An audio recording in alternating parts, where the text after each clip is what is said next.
Hey guys, welcome to the last day of the Teach with Tech conference. My name is Jennifer Kimbrell. I'm also the blogger over at Tech with Jen. So my session today is Jazz Up Your Lessons Using Interactive Storytelling and Coding. I'm really excited to share some of the information here, and if you have any comments, just comment in the comment boxes, questions. I'll be answering them in the comments, and I can go back and check anything that I need to add to it, but I'm going to continue through as quickly as I can to get through all the material in the time that I have. So I may not verbally answer your questions. So with that said, let's get started. So don't forget that I do have a technology challenge. We're going to put the link here in the comments that you can check out this challenge and download it for yourself. I'll also share this with you at the end of the session as well. So let's talk a little bit about me just so you know who I am and where I come from. My name is Jennifer Kimbrell. I blog over at the blog Tech with Jen. For 22 years, I've been in education. I started out as a second grade teacher and then moved into first grade. Did that for 11 years. During that time, I became a national board certified teacher and then was asked to come out of the classroom to coach teachers in literacy. While I was doing that, I got my EDS in reading, and I spent a lot of time putting technology in classrooms.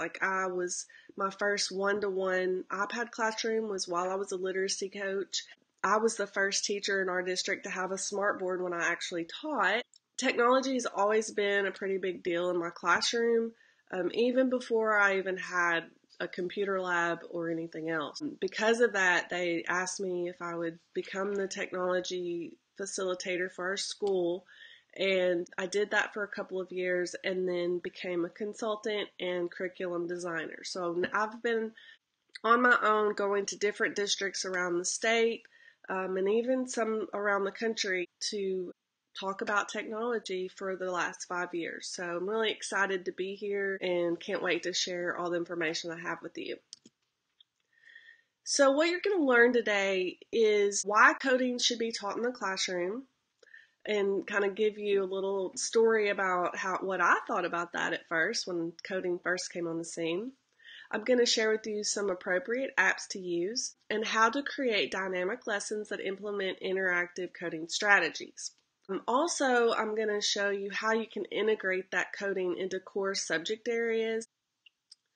So let's talk about my aha moment. So as a coach, I am a big stickler for coaches getting into the classroom. Like, I never wanted to tell a teacher you have to do it this way if I'd never tried it myself. So I always made my schedule where I would go into the classroom in the mornings and actually teach lessons, and then in the afternoons I would try to schedule all my meetings and that type of thing. Because the reason why I say this is because I didn't want to get to where I didn't understand where the teachers were coming from. And one of the big things that always seemed to impact the teachers with technology relations is that they were worried that they didn't have enough time. And in our district, time was a big deal. Like, we had our schedule where you had so many minutes of this and so many minutes of that. And when you begin to integrate technology, sometimes those schedules kind of go out the window a little bit because, if your internet's not working right, the technology, the kids don't know how to use it. And so I'm really big about find those core apps that you love, stick with those for a while until the kids get successful with those so that they understand how to use them quickly, and then move to other things. And so coding just didn't seem to be in the card. But with that being said, I ended up going to a workshop where a teacher was using coding as part of her literacy block with interactive storytelling. And I was like, now, hold on. Now, that's something that I could definitely do in my classroom. And I was just really excited about that. Like, I could see so many possibilities once she gave me that green light to say, hey, you can do this. I immediately started, thinking of different ways that I could use it and going into classrooms and trying it out. And sure thing, it was the perfect way to not only teach some computer science skills, but also to teach my literacy. So I'm going to share with you those things today. First, let's talk about why coding in any way. Coding came on the scene several years ago. There was a big push. There's a huge push here in my state. We have computer science curriculum. We have lots of initiatives now for coding. But it's not really like that throughout the whole United States. And let me show you why it needs to be. So I'm going to click here and go to their website. So if you've never been here on code.org, which I love, you'll see that if you hover over each state, it'll change color. So I'm going to hover over Arkansas. I'm going to click on that and take you to these little statistics that I think are pretty crazy, actually. So there are 2,123 open computing jobs in our state, but there are only 328 computer science graduates. Now, if you clicked on all the different states, you'll see the same thing. Oklahoma, same thing. 2,633, only 446.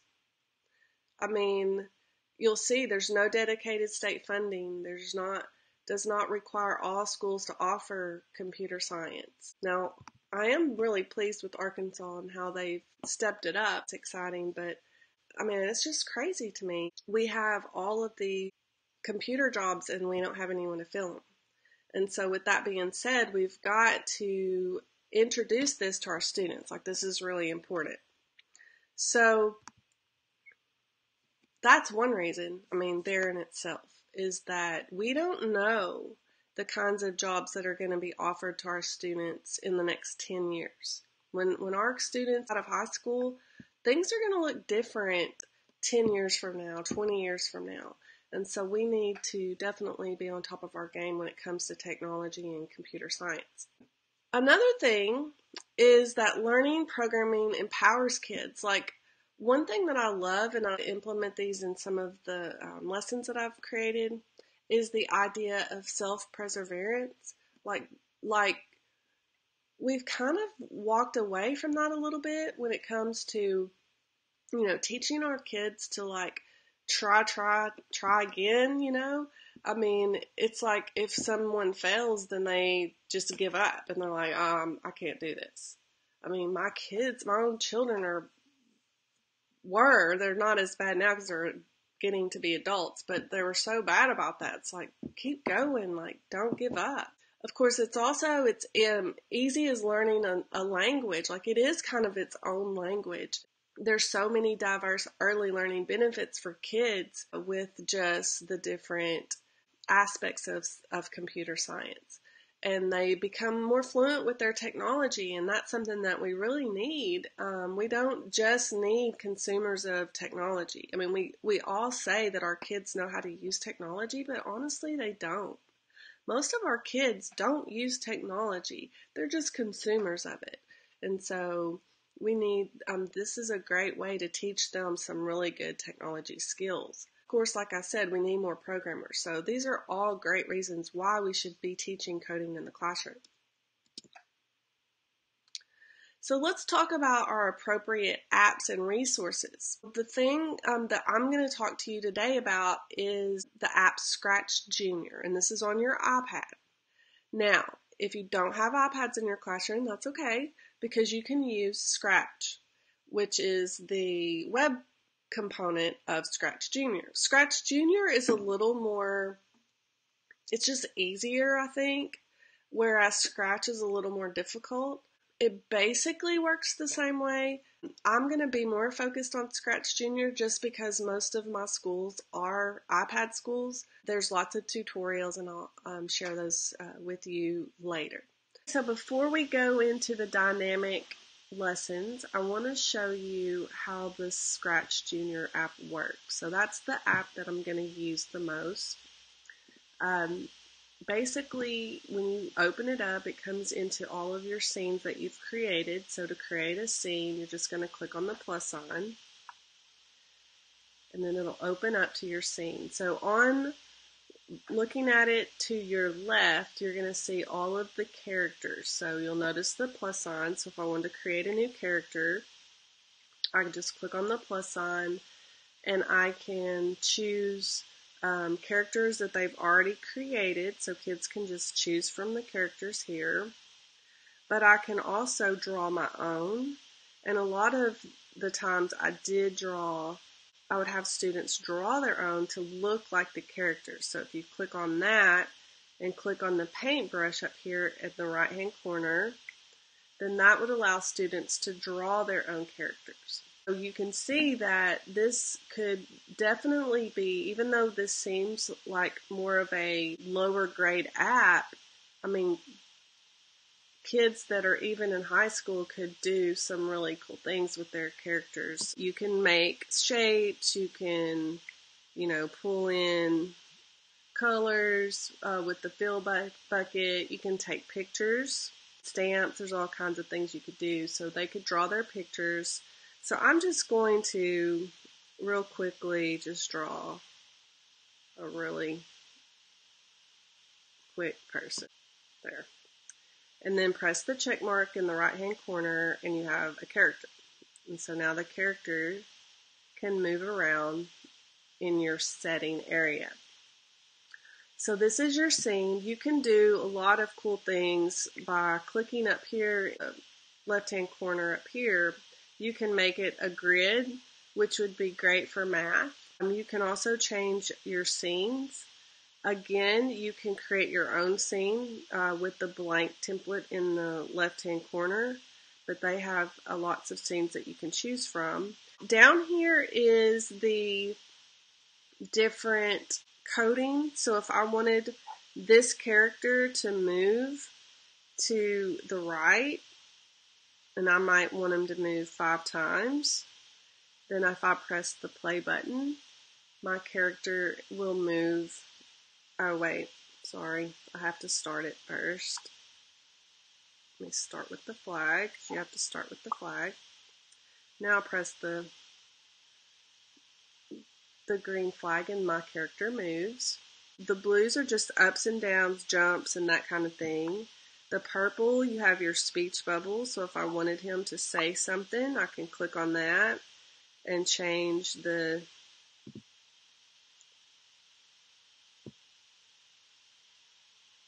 And so a lot of times I will do this for teaching some type of vocabulary or what have you.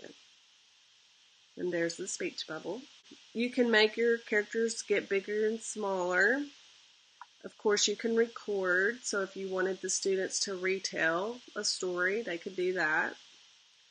The orange, you've got looping here. So if you wanted him to do that over and over again 4 times, that would teach about the loop, which is something that is one of my lessons that I'll share with you in just a second. The red is the stop, so if you wanted it to stop or to continue. And so that's basically how the app in itself works. Now I'm going to share with you how to share it. If you click on the yellow here in the right hand corner, you can rename your project. And usually I just would have kids share by airdrop to me, and that made it a lot easier. But another thing that is interesting is I can share these. Like, let's say that I wanted the kids to share with each other because we make puzzles. You can put it in like a Dropbox or Google Drive and then just open it in Scratch on another computer and it'll copy the file. And I'll have more detailed directions on that in what I share with you at the end on my blog. Okay, so let's talk a little bit about some of the lessons that you can do with your students. Now, what I try to do is connect the coding vocabulary to the literary concepts. So in this particular example, I connect the coding vocabulary of looping to circular endings in stories, because looping is an action that's repeating over and over again. And like with circular endings, you have the beginning is the same as the end of the story. It's a repeat.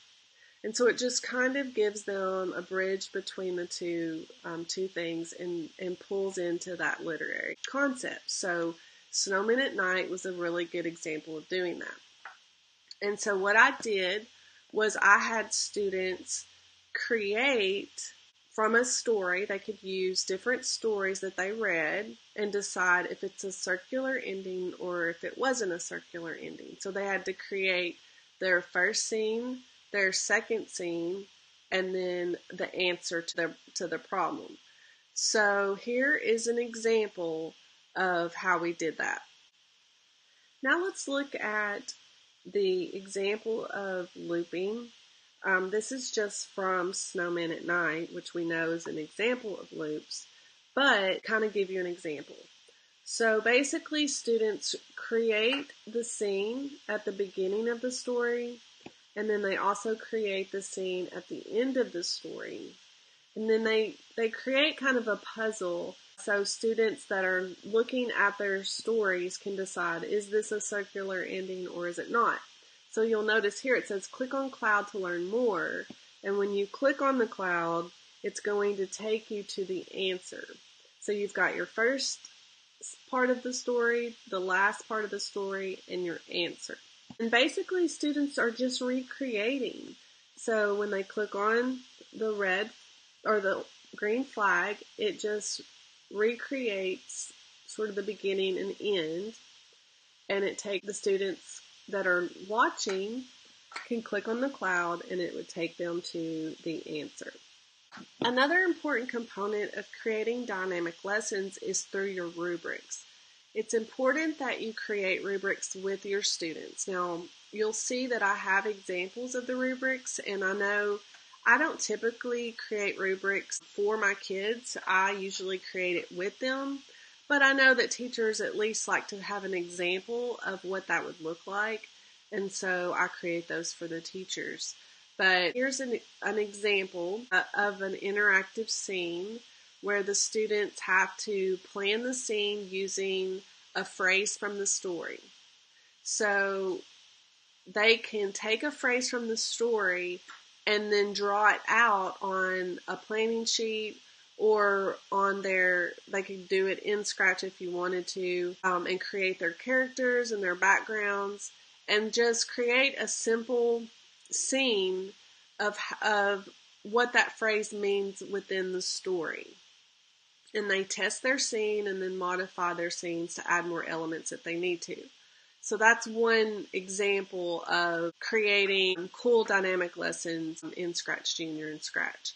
Those are just some examples of rubrics. A lot of teachers ask me about grading, and this is usually how I grade things in terms of when I use technology is through rubrics. Now let's look at how we can integrate coding into our core subject areas.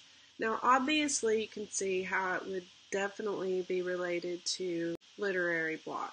I mean, we can explore characters, we could explore setting, our words and phrases, problem, solution. I mean, there's a ton of things that you could explore within your literacy block for sure.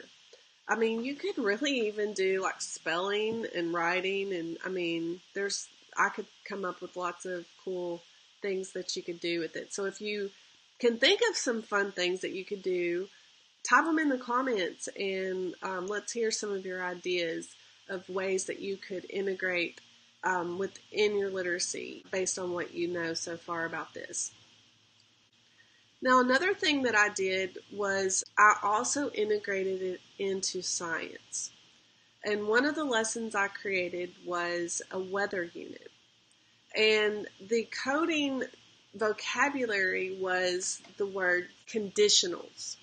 Okay, So conditionals are statements that can only run under certain conditions. And it really made me think of clouds. We were about to do a unit on weather, and we were going to talk about clouds, and I thought, that's a really good connection between conditionals and clouds, because a cloud brings certain conditions of weather to your area. So if you look up in the sky and you see this type of cloud, like a cirrus cloud is usually white and predicts fair to pleasant weather. And so a cirrus is a condition of what kind of weather you're going to have. And so I tried to integrate it in that way. I'm going to show you an example of some of the things that the kids could do with this unit, doing a weather report. They also just even created their own clouds and stuff like that. So I'm going to show you that. Okay. So here is just an example of, they read the story. It's called Come On Rain. And the students were to create different scenes that recreated the story. So part of the story at the beginning was how the clouds rolled into the city. They're dark and mysterious, and so that scene showed that. And the kids were wanting to play in the rain. They were saying, "Come on, rain, come on, rain." The rain started coming down. So that's just an example of how you could use it where you're integrating the literacy to the science. But another thing that we did that was pretty cool was the weather report. The students could be a weather reporter, and they could create kind of different scenarios of different clouds and choose which cloud would represent what the reporter was seeing. So here's an example of that. Good evening. I'm here at the park where I see two very different clouds coming across the city behind me. Which one of these clouds are associated with tornadoes? Now, I'm not sure if you heard that, but I had done a recording as the reporter to ask which of these clouds is associated with tornadoes. And so the students would have to choose which cloud. So if I clicked on the dark clouds, it says true. The cumulonimbus is associated with tornadoes. If they would have clicked the other cloud, it says false. Cirrus clouds predict pleasant weather. And so the students were to create that weather report and their puzzle for other students to check out. Another way to integrate coding and interactive storytelling is in social studies. You could explore famous Americans or famous historical figures. You could do timelines. So what we did in this particular example was created a timeline of Rosa Parks, of Ruby Bridges, and we created here you'll see a planning sheet. And a lot of times what I'll try to do is I'll have students plan out their scene first and think about how they want to build it out versus just them going straight into the technology. Because many times what will happen is always let students explore the technology first. So before you ever let them just get on Scratch or Scratch Junior, let them play around with it a little bit. It's kind of like you do with manipulatives. Let them spend about 5 or 10 minutes just kind of hanging out in there and doing stuff with it, and then give them the assignment, because kids will tend to just playing and you don't get the stuff done that you want to get done. And so knowing that up front really helps. But also planning it out on a planning sheet will help them know, okay, this is what I'm going to do when I get onto the iPad or onto the computer and create it like that. So that was another way that we integrated other curriculum areas, is through timelines and the exploration of historical figures. There you have it. Some of the things that we've done in the classroom got just tons of feedback from teachers and students of how much they love Scratch Junior and Scratch. As you can see through your comments and suggestions, there's just a plethora of great ways that you could use this in the classroom. If you want more ideas, if you want to check out my blog, I have a page that has all the resources that I've shared with you, including the challenge to try out in your class. You can download that for free. If you have any questions, continue to ask. Reach out to me through my blog, Instagram, Facebook, and let's just get a dialogue going of different ways we could use this, things that you'd like to see more of. But I hope that you were inspired in some way to check this out in your classroom, because we know how important it is to get computer science in during the day. And so I hope this really helped you solidify that for you and do that in your classroom. So until next time, thank you guys for attending my session.